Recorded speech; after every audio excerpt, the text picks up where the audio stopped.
শর্মিষ্ঠা, অনেকেই মনে করছেন যে মানুষ কি আদৌ নির্ণায়কের ভূমিকায় থাকতে পারবেন এখানে? যে গেম প্ল্যান অনুযায়ী মহারাষ্ট্রের নির্বাচন হয়েছে, বিরোধীদের যে অভিযোগ বিহারে হয়েছে, এক্ষেত্রেও কি সেই গেম প্ল্যানেই তো এগোনো হয়েছে? সুতরাং মানুষের ভূমিকা কতটা থাকবে প্রশ্ন তো অনেকের মনে থাকছে। আপনি কিভাবে দেখছেন কালকের নির্বাচনকে? 19 লক্ষের যে কিছু বেশি লোককে যে এনআরসি করে বাদ দেওয়া হয়েছিল, এবার তারপরে সেই মানুষ তাদেরকে কিন্তু রিজেকশন স্লিপ দেওয়া হয়নি, অর্থাৎ ওই এনআরসিটাও শেষ পর্যন্ত একটা অবৈধ জায়গাতে পৌঁছে যায় এবং সেখানে যে ডি ভোটার বলে যারা চিহ্নিত ছিলেন তারা কিন্তু এখন ভোট দিতে পারছেন এবং তারা সমস্ত নাগরিক সুযোগ সুবিধাগুলো তারা আবার এনজয় করতে পারছেন। এবার তাদের লক্ষ্য হচ্ছে, আসামের লক্ষ্য হচ্ছে, আসামের যারা নিয়েতে রয়েছেন, নীতি নির্ধারক রয়েছেন। হ্যাঁ বলুন। বলছি আসলে আসামে এনআরসিতে এখন একটা বিরাট সরকারি মানে কি বলবো সরকারি প্রহসন হয়ে ঝুলে আছে আর কি। সরকারের এখন সরকারের যদি কোনো মুখ থাকতো এবং সে মুখ যদি লজ্জা বলে কোনো বোধ থাকতো তাহলে সে মুখটা লজ্জায় ঢেকে ফেলতো। কেন করা হয়েছিল কোটি কোটি টাকা খরচ করে, কেন অত মানুষকে অত যন্ত্রণা দেওয়া হয়েছিল, কোনো উত্তর নেই। ওটা এখন কার্যত ডিফাঙ্ক্ট হয়ে গিয়েছে। বলুন। হ্যাঁ, ডিফাঙ্ক হয়েছে, কিন্তু ওরা কিন্তু মানে সক্রিয়তা ওদের কমেনি।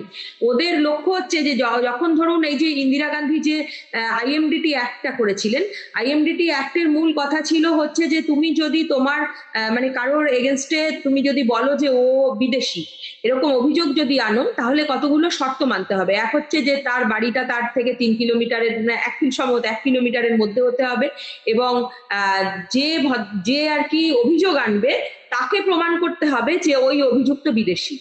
এবার পরবর্তীকালে ইন্দিরা গান্ধীর মৃত্যুর পর যখন আসাম অ্যাকর্ড হলো, বিষয়টাকে পুরো উল্টে দেওয়া হলো। সেক্ষেত্রে বলা হলো যে মানে যে অভিযুক্ত তাকে প্রমাণ করতে হবে যে সে বিদেশি নয়, যে জিনিসটা আজ পর্যন্ত চালানো হচ্ছে। এবং দুর্ভাগ্যবশত ওই আমাদের ছিলেন না রঞ্জন গগৈ, উনি তখন ওখানে আসামের হাইকোর্টের বিচারপতি ছিলেন আর কি। সেই সময় ওই ইন্দিরা গান্ধীর ওই আইএমডিটি অ্যাক্টটাকে বাতিল করা হয় এবং বাতিল করে নতুন আইন করে এই জিনিসটা করা হয়। তারপরে আসাম অ্যাকর্ড অনুযায়ী আসামের এনআরসি হয়। এবারে আসামের যারা আর কি এনআরসির পক্ষে ছিলেন, তাদের বিজেপি তার মধ্যে একটা পার্টি, তো তারা প্রথম থেকেই তাদের দাবি ছিল যে তাদের মানে বহু লক্ষ লোক, অন্তত 50 লক্ষ লোক কি 60 লক্ষ লোক তাদের এনআরসিতে বাদ যাওয়া উচিত। সেখানে 19 লক্ষ লোক বাদ যেতে তারা প্রথম থেকেই একদম মুষড়ে পড়েছিল, ওই এনআরসিটাকে তারা মানতেও চাইছিল না। এবং তার ফলে আসাম অ্যাকর্ড অনুযায়ী যে এনআরসি হয়েছে, সেই এনআরসির সাথে টোটাল সর্বভারতীয় এনআরসির একটা তফাৎ আছে, এটা হচ্ছে এনআরআইসি। তো ওরা তখন থেকে একটা চেষ্টা করে যে আসামকে ওই এনআরআইসির মধ্যে ঢুকিয়ে দেওয়ার। তো সেখানে যাই হোক, ওখানে তো এনপিআর করে হয়নি, ওদের অন্য প্রক্রিয়ায় হয়েছিল। ওরা এখনো সেই ইয়েতেই আছে যে এদেরকে রিজেকশন স্লিপ দেওয়া হয়নি, এদেরকে এনআরআইসির আওতায় এনে ওখান থেকে 50-60 লক্ষ লোককে বেনাগরিক করা। মূল জায়গা সুদীপ্তদা একদম ঠিক বলেছেন যে দেশের মধ্যে অধিকারহীন মানুষ তৈরি করা এবং মানে সস্তা শ্রমিক তৈরি করা, যে মানুষগুলো তাদের কোনো অধিকার দাবি করবে না, সেই মানুষগুলো তৈরি করার লক্ষ্যই হচ্ছে এনআরসি। এবং এই এনআরসি শেষ এনআরসি নয়। আজকে যদি এসআইআর এর পরে যে এনআরসি করে তারা, আমরা যে আশঙ্কাটা করছি এনআরসির পরে তারা জনগণনা করে দেখিয়ে দেবে দেশের জনসংখ্যা অনেক কমে গেছে, অর্থাৎ বেনাগরিকদেরকে বাদ দেবে, তো সেই যে এনআরসিটা হবে সেটা শেষ এনআরসি নয়। তারপরেও আবার ধাপে ধাপে হবে। যে মানুষগুলো আজকে মানে এনআরসি তালিকায় যাদের নাম থাকবে তাদের যে আগামী দিনে পরীক্ষা দিতে হবে না এরকম কোনো গ্যারান্টি নেই। সেরকমই একটা আশঙ্কা আছে যে যাদের নাম এনআরসি তালিকায় থেকে গেল, যারা বেনাগরিক হলেন না, তাদেরও কিন্তু বারবার ভবিষ্যতে পরীক্ষা দিতে হবে। আর হ্যাঁ, এটা হচ্ছে আমার এই প্রথম ইয়েটা।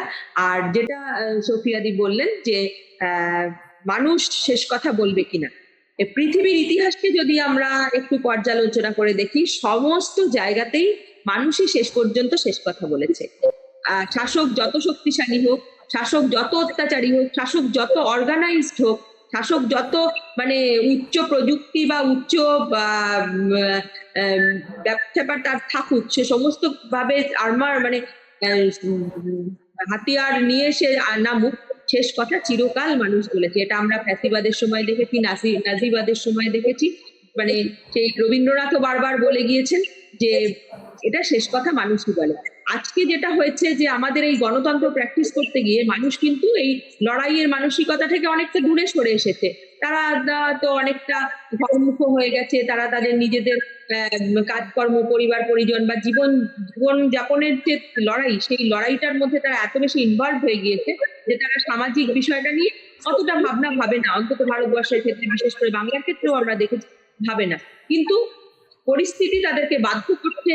আস্তে আস্তে সুদীপ্তদাও বলেছেন যে মানুষকে ঠেলতে ঠেলতে এমন একটা জায়গায় নিয়ে যাওয়া হয়েছে যে আগামী দিনে এই শ্রীলঙ্কা বা বাংলাদেশের মতো চেহারা আমাদের দেশেও দেখা যাবে কিনা আজকে আর সেটা জোর করে বলা যায় না। যে মানুষ কোন অবস্থায় গিয়ে কিভাবে রিয়াক্ট করবে কিচ্ছু বলা যায় না, এবং অধিকার হরণ করতে করতে তাদেরকে এমন একটা জায়গায় পৌঁছে দেওয়া হচ্ছে, এবং এরা এতটাই আটঘাট বেঁধে নেমেছে যে 2023-এ আমরা জানি 2023-এর 12ই ডিসেম্বর একটা আইন ওরা বলে, যে আইনটার মধ্যে আমরা দেখতে আইন না সরি এটা গুয়াহাটি হাইকোর্টের একটা রায় ছিল, সেখানে বলা হয়েছিল যে ভারতবর্ষ তার নাগরিকদের প্রতি দায়বদ্ধ, বেনাগরিকদের জন্য নয়। এই যে বেনাগরিকদের প্রতি দায়বদ্ধ নয়, তার মানে হচ্ছে যে যাদেরকে বেনাগরিক করা হলো তাদেরকে মাত্র ওয়ার্ক পারমিট দেওয়া হবে, তারা দেশের মধ্যে একটা গেটো করে থাকবে, তাদের স্থাবর অস্থাবর সম্পত্তির প্রতি কোনো তাদের অধিকার থাকবে না, তাদের কোনো সরকারি সুযোগ সুবিধা তারা পাবে না, শিক্ষা স্বাস্থ্য সমস্ত কিছু তাদের বাজার দরে কিনতে হবে, অথচ তাদেরকে ওই ট্যাক্স সবই দিতে হবে এবং কাজও করতে হবে তাদেরকে। তো এই যে মানুষকে দ্বিতীয় শ্রেণীর নাগরিকদের সঙ্গে এই যে আইন করে তাদের ব্যবস্থা করা, এবং আরো একটা ভয়ঙ্কর আইন যেটা আমরা এই এপ্রিল মাসে দেখলাম 2025-এ, এটা হচ্ছে ইমিগ্রেশন অ্যান্ড ফরেনার্স অ্যাক্ট, যেটার বলে যে যাকে তাকে বাংলাদেশি বলে তুলে নিয়ে ডিপোর্ট করে দেওয়া হলো, এবং সেখানে ক্ষমতা দেওয়া হলো একজন কনস্টেবল স্ট্যান্ডার্ডের একজন পুলিশ অফিসার, যিনি যা সন্দেহবশত কাউকে তুলে নিয়ে যেতে পারেন, এবং কোর্টকে বাইপাস করে একজন এসআই র্যাঙ্কের একজন অফিসার তিনি নির্দেশ দিতে পারেন তাকে ডিপোর্ট করে দেওয়ার, এবং পরপর অনেকগুলো ঘটনা আমরা দেখলাম ঘটতে, এবং মানুষের প্রতি যে ভয়ঙ্কর, ওরা ট্রেলার দেখিয়েছে যে আমরা তোমাদের কি করতে পারি, ট্রেলার দেখিয়ে। এবার এটাকে যদি ওরা প্র্যাকটিসে নিয়ে আসে, মানুষ এখানে অবশ্যই মানে দেয়ালে পিঠ থেকে গেলে মানুষ কিন্তু রিভল্ট করবেই। তো ইতিহাসের শেষ কথা মানুষই বলবে, যারা আজকের প্রচুর মানে কি বলবো হাতিয়ার নিয়ে ক্ষমতায় বসে আছেন, তারা সমস্ত হাতিয়ার গুলোকে মানুষের বিরুদ্ধে ব্যবহার করছেন, সেটা বুমেরাং হয়ে মানে যাবেই, এটা ঐতিহাসিক সত্য।